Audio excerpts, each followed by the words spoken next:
What if everything we believe about wealth is actually wrong? Think about the world we live in today. We measure prosperity with numbers on screens, GDP charts, stock market indexes, bank balances full of digital digits that appear and disappear in milliseconds. Entire countries celebrate when those numbers go up. And panic when they fall. But here's the uncomfortable question. What if those numbers don't actually represent real wealth? Because for most of human history, civilizations understood something that we seem to have forgotten. Wealth wasn't just money. It was food. It was energy. It was land. It was trade routes. And most importantly, it was trust between people. And here's the strange part. Some of the oldest civilizations in history understood this better than we do today. Empires that existed thousands of years ago didn't just create wealth. They built systems designed to protect their societies from collapse. And whenever those systems were ignored, entire empires fell. So if we want to understand wealth today, we actually need to look backwards. Back to the civilizations that built economic power long before modern banks, stock markets, or central banks even existed. Take Egypt, for example. A civilization that didn't last centuries. It lasted millennia. Now, most people think Egypt's wealth came from gold. And yes, the pharaohs had plenty of it. But that's not what really made Egypt powerful. Egypt's true wealth was grain. Every single year, the Nile flooded, leaving behind rich, fertile soil. That flood turned Egypt into the breadbasket of the ancient world. And the pharaohs understood something incredibly important. Real power wasn't in shiny metal. It was in feeding people. So they stored enormous grain reserves in massive state granaries. And those reserves were protected just as fiercely as modern countries guard their gold today. During times of famine, these reserves stabilized society and reinforced the divine image of the pharaoh as the provider. Wealth was not abstract. It was bread on the table and lives protected against disaster. Now compare that with our modern system. Today, a country can have sky-high GDP numbers and still have millions of citizens relying on food banks. Egypt's wealth was tangible, simple, visible, and real. And because of that simplicity, it was remarkably stable. Now let's move forward in history, from the banks of the Nile to the heart of the Roman Empire. Rome's genius wasn't just conquering territory. It was creating a financial system that turned conquest into stability. For centuries, Roman coins like the silver denarius were trusted across the Mediterranean. Merchants in Gaul, Judea, and distant provinces accepted them without hesitation because everyone knew the silver inside them was real. That trust connected an enormous economy. Spanish olive oil moved across the empire. Egyptian grain fed distant cities. Syrian silk passed through busy markets. British tin supplied Roman industry. All of it tied together by a currency people believed in. But eventually, Rome faced the same temptation every empire encounters. Debasement.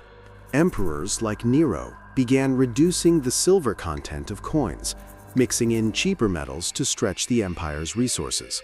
At first, it seemed clever. More coins meant soldiers could be paid, projects could continue, and the empire could keep expanding. But people noticed. Prices began to rise, confidence started to fade, and slowly, trust in the currency began to erode. By the 3rd century, Rome's economy was in crisis. Inflation spiraled, taxes grew heavier, and the empire imposed strict controls just to keep the system alive. Sound familiar? Replace the denarius with the dollar, and suddenly this doesn't feel like ancient history anymore. It feels like the same financial mistake repeating itself with modern technology. Rome teaches us something simple but powerful. Money only works when people believe it is real. Egypt showed us that true wealth is rooted in resources, not illusions. And yet, in the 21st century, we often behave as if numbers on a central bank balance sheet can replace food, energy, or trust. History suggests otherwise. Ancient empires would probably laugh at our blindness. They might say something like this: "You've built an economy on sand, while we built ours on grain and silver." But the story goes back even further. Long before Rome, and even before Egypt reached its peak, ancient Mesopotamian civilizations were already experimenting with a radical idea. What if money didn't need to be metal at all? In cities like Babylon, wealth was recorded on clay tablets. Farmers borrowed grain from temples. Merchants extended credit across long caravan routes. And debts could last for years. This was revolutionary. For the first time in history, wealth could be written into existence, tracked and transferred without a single coin changing hands. But the Mesopotamians also understood something we seem to have forgotten. Debt, if left unchecked, becomes poison. So from time to time, rulers declared what were known as debt jubilees. Entire debts were wiped out, not as an act of generosity, but as a matter of survival. Because too much debt, concentrated in too few hands, could tear a society apart. It could lead to rebellion, starvation, And ultimately, collapse. Now look at our world today. Entire generations are burdened with student loans. Mortgage debt stretches across decades. And governments accumulate bonds that may never truly be repaid. If the people of Babylon were here today, they would recognize the danger immediately. They would see the cracks in our system long before we are willing to admit they exist. Then came the Greeks, who added another layer to this economic puzzle. Athens, the city of philosophers and playwrights. But Athens didn't build its power on ideas alone. It sat on a mountain of silver. Literally. The mines of Laurion supplied the metal that funded the Athenian navy, paid its soldiers, and supported its democratic institutions. But Athens understood something important, at least for a time. A healthy economy cannot rely on a single source of wealth. So the city expanded its prosperity through trade across the Aegean Sea, Through cultural influence. and through the tribute system of the Delian League. In other words, Athens diversified its power. Its wealth came from many different streams, and that diversity made the system stronger.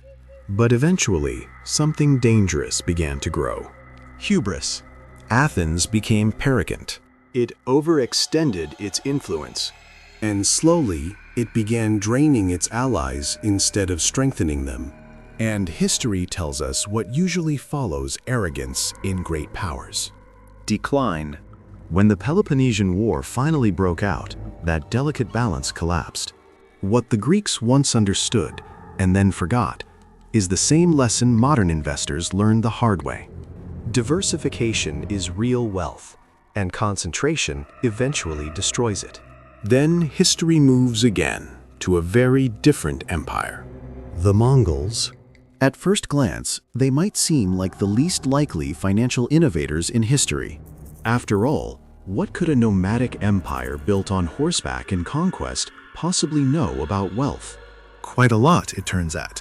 Genghis Khan and his successors realized something surprisingly modern. Conquest alone means very little if trade cannot flow. So instead of simply conquering territory, they secured the arteries of commerce. They protected the Silk Road more effectively than any empire before them. Merchants could travel thousands of miles across Asia and into Europe with a level of safety rarely seen in the medieval world. To make this possible, the Mongols built relay stations, postal routes, and protected caravan networks. Messages could travel across continents. Goods moved faster than ever before. This era became known as the Pax Mongolica, brutal in many ways, but economically transformative. For the first time in history, China, the Middle East, and Europe were connected through a vast network of trade and communication. And the Mongols understood something crucial. Wealth multiplies when goods, ideas, and currencies are allowed to circulate freely. When the arteries of commerce are protected instead of strangled. Now compare that with the world we live in today. Supply chains break under the pressure of geopolitical conflict. Trade routes become weapons. Sanctions, tariffs, and blockades slowly fracture global trust. And in the process, the very networks that sustain prosperity begin to weaken. 800 years ago, the horse lords of the steppe understood something we are now forgetting. A secure network of trade is more valuable than any single hoard of treasure. When we step back and look at the bigger picture, a pattern becomes clear. Mesopotamia, Greece, the Mongols, different cultures, different eras, but remarkably similar lessons. Debt must be managed, not worshipped. Wealth must be diversified, not concentrated. Trade must be protected, not undermined. These were never abstract theories. They were survival strategies, principles that kept civilizations stable for centuries. And whenever those principles were ignored, collapse was never far behind. The uncomfortable question is this: are we beginning to forget those lessons again? Because history rarely repeats itself exactly, but it often rhymes. And right now, the rhyme is becoming impossible to ignore. The thread running through all of these empires is remarkably clear. Wealth was never just about numbers. It was about trust, balance, and resilience. Egypt stored grain to protect its people from famine. Rome built a currency the world believed in. Babylon used debt jubilees to prevent society from collapsing under financial pressure. Athens strengthened itself through diversification. And the Mongols connected continents by protecting the networks of trade. Each civilization looked different. Different cultures, different languages, different political systems. But underneath all of them, the same principle kept appearing. Real wealth is never just numbers. It is resources. It is trust. It is systems strong enough to survive shocks. And when those foundations begin to disappear, collapse is rarely far behind. For thousands of years, empires rose and fell for the same reasons. Not because their armies suddenly became weak. Not because their cities vanished overnight, but because they slowly forgot what real wealth actually was. Egypt survived for millennia because it understood the power of food and reserves. Rome dominated the Mediterranean because people trusted its money. Babylon kept society stable because it knew debt could destroy a civilization if left unchecked. The Greeks thrived when their wealth came from many different sources. And the Mongols reshaped half the world simply by protecting the arteries of trade. Different empires, different centuries, but the same underlying lesson. Real wealth is never just numbers. It is food, energy, trade, trust, and resilient systems that can survive crisis after crisis. Now look around at the world today. Global debt levels are higher than at any point in recorded history. Currencies lose purchasing power year after year. Supply chains stretch across fragile geopolitical fault lines. And entire economies depend on financial promises that may never actually be fulfilled. The ancient civilizations we just explored would recognize the danger almost immediately. Because history has already shown us how stories like this usually end. The real question is not whether the warning signs exist. The real question is whether we will recognize them before it is too late. And if this story gave you a new way of looking at history, consider subscribing. Because on this channel, history is not just about the past. It is a warning. And the real question is whether we are willing to listen.